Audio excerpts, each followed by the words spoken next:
النهاردة جايبة لكم طريقة تانية لتركيب السوستة العادية. أولا هفتح معيار الغرزة على 5 علشان أبدأ أعمل غرزة سراجة، وهجيب القماش مكان تركيب السوستة وهخيط لحد طول السوستة اللي أنا حددته، وده مفروض يبقى قبل مكان العظمة الحديد اللي في آخر السوستة.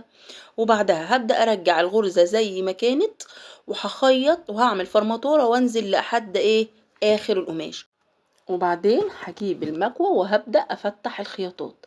خلاص، لو الجزء ده مش واضح في الفيديو ده كويس ارجع لي الفيديو بتاع تركيب السوستة اللي قبل دوت، هسيبه لكم في صندوق الوصف. وبعد ما افتح الخياطات بالمكوة هجيب السوستة وهحط الوش في الظهر، هحط وش السوستة في ظهر القماش.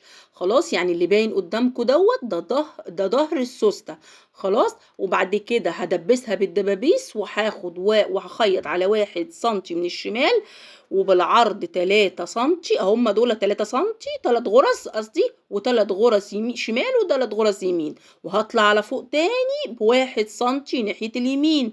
يبقى كده وكده خلصت معانا السوستة. في اسهل من كده؟ وهجيب بعد كده الفتاحة بتاعت العراوي او القصافة، وهبدأ افتح الغرز اللي انا عملتها سراجة اللي كانت فيها غرزة المكنة على 5. تمام، هفتحها بفتاحة العراوي او بالقصافة عادي بأي طريقة تعجبك، وهبدأ انضفها. وكده خلصت معانا السوستة. الطريقة دي زي ما قلت لكم تشبه الطريقة الأولانية، بس باختلاف ان انا ما بفتحش الغرز الا بعد ما اخلص السوستة.